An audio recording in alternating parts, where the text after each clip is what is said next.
iti mmọnwụ a na-ekwu. Ọ bụrụ na iti mmọnwụ nọ na a na-eme ya for fun, o nwere ihe dị njọ n'iti mmọnwụ, ma ọ bụ na a na-eme ya just etie mmọnwụ, ịghọtago, a na-achụgharị ndị mmadụ, a na-egwugharị egwu, because all works and no play make Jack a dull boy. Enwechara reason ndị mgbe ochie ji wee wepụtacha all these things, ịghọtago. O nwere mgbe ọ bụ sọsọ ugbo ka a na-akụ, o nwere ọrụ oyibo ndị mmadụ na-aga, o nwere township ndị mmadụ na-aga, onye ọbụla na ọbe ha a na-akụ ugbo. So enwere farming season where season na-abụrụ ọzọ ịmago ihe a kọrọ n'ugbo a na-enyezi ya time ka ama ma ọ ga harvest wea ndị mmadụ na-ezuzi ike, ịghọtago. Ọ bụrụ ndị be anyị a na-enwe season udu mmiri, so enwecha different seasons, you understand. So enwere season ọ ga-abụ ọrụ ugbo elesigo, so ndị mmadụ nọcha na-agụ ebe a na-akọ ugbo, farm settlements, ha ma nwezi much to be doing, so they need something fun, because an idle mind is a devil's workshop. Ihe a bụcha ihe ndị mgbe ochie ji wee mepụtacha all these fun things, ewepụta iti mmọnwụ, enwe season for iti mmọnwụ, enwe season for ịgba mgba, ịghọtago, enwe nke a na-akpọ iri ji ọfụ mgbe season ya dịcha season by season, ịghọtago. Now, and don't have just keep the mad busy. Thank you. Now, maka na ụfọdụ jizi ọgwụ wee na-eti mmọnwụ, ọgwụ a na-agwa agwụ, ụfọdụ jizi ọgwụ na-eti mmọnwụ, o wee mee iti mmọnwụ abụrụzi ezigbo ihe, maka na ha mee gịnị, eji ọgwụ na-eti ya.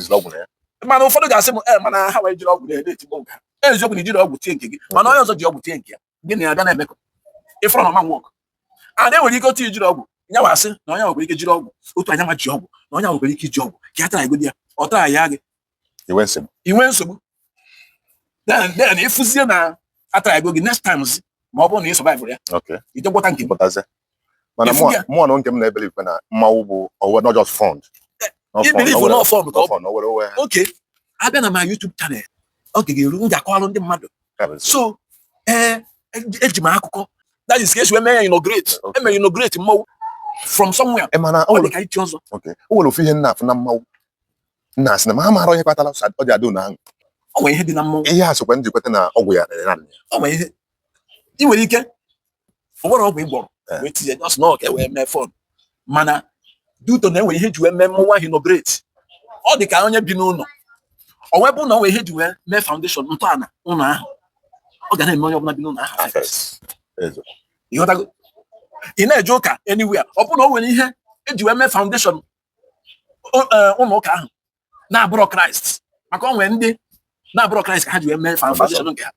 Duto na enwere ike ndị ahụ emekọtago dibịa, ọ da-agalụ ha wee tọọ ya ụka, maka enwere mgbe arụsị ikpere arụsị ga-abịa rie ọkụ. Mana kịta nke na-achịta azụ. So ndị mmadụ ndị na-amacha m ndị tọnụrụ their own dibịa to church bụrụ pastor overnight. O nwere ụka ha na-eje before, nwere onye ha ga-asị na onye bụ their spiritual father, a ga-asị na ọ nọ n'okpuru onye a azụ pastor wee too, ma ọ bụ na ọ nọ n'ụlọ ụka wee na-amụta ihe a na-eme wee bịa bụrụ pastor. Hapụ nke a na-agazi ha megide switches ozugbo ọ nakwanụ ahụ. So nọ ihe ndị a ka m chọrọ ịgwa gị. So unu ga-ejisi ike onye ọbụla soro anyị na chanel anyị Ndị Igbo Amaka na YouTube, onye nwa bụ afa chanel a. Unu ga na-afụ ọtụtụ akụkọ gbasara ndị Igbo na ya bụ chanel. Unu ga na-afụ ọtụtụ ihe a ga na-egosigasị. O nwere nke anyị na-eme kịta, anyị na ha eme ya ka anyị wepụta ka ndị mmadụ nwere ike isi wee were onwe ha from ihe a na-akpọ family pattern. O nwere ihe a na-akpọ family pattern. Different families weta something na-enye ha nsogbu. Adị ihe kpata nsogbu ahụ bụ duto maybe arụsị ma ọ bụ ofu ọgwụ ma ọ bụ nke ọzọ agbụrụ.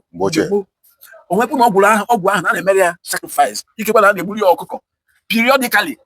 O nwere mgbe ọ ga-abụ ruo, enwere ike ọ bụ na mgbe ahụ o nwere obodo agụụ chọrọ igbu duto famine. Keme ha na-akpọ famine, that is organic. Na Igbo izugbe organic. Ha wee because ịkọ ihe na ọma mmete, ọ dị ka a ga-asị na o nwere ihe mere na ha wee je mee sacrifice, mechaa ihe mere, mechaa ya na-egbu. Enwere ike ọ bụrụ ewu ka a na-egburu arụsị ya. Every harvesting season ha ga-egbu arụsị ya, a ga-egburu ya ihe.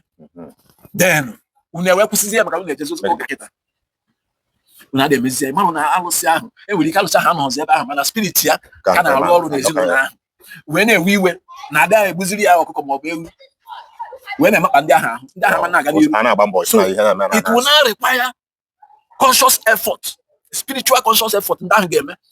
So ụfọdụ the thing mere ụfọdụ na ha jeta ụka obere dị uto na ha gba ha mgbọrọgwụ ihe gbanye ha mgbọrọgwụ n'ụka ihe na-eme aka na-emekwa ha wee na-achite divert ha wee na-achite gagawakwa alụsị ahụ ọ dịkwa ka ihe agawazielu ha ịghọtaga maka na ekwensu bụ onye aghụghọ. Mana ọ bụrụ na iwe ike mee ihe ị kwesịrị ime gbanye mgbọrọgwụ na Kraịst, ọ bụrụ n'ụlọ ụka, ọ bụrụ ije ụka kama na ịbanye n'ime Kraịst, then break that yoke, break that covenant, dị delivered, efere ị ga-adị free. Anyị nwere ọtụtụ ihe anyị ga-ewetasị na chanel a ga-eme ka ndị mmadụ mata ihe ha kwesịrị ime. Ndewo. That's great. Nice meeting you. Thank you. I'm happy now. Yeah, okay. Because gbaa mbọ tili na ya ka na channel ya ka ọ na-aga aga. Thank you all. So ịpụzie gwa ndị mmadụ na ihe ha efu na anọ na o mere n'ezi agụ, ọ bụrụ ka sọsọ n'ezi agụ ka ihe a na-eme. Ọ ihe nghọta na je enyocha ezinụlọ nke ya ma ọ bụ ọ dị ebe niile. Yes. Ọ dị ebe niile.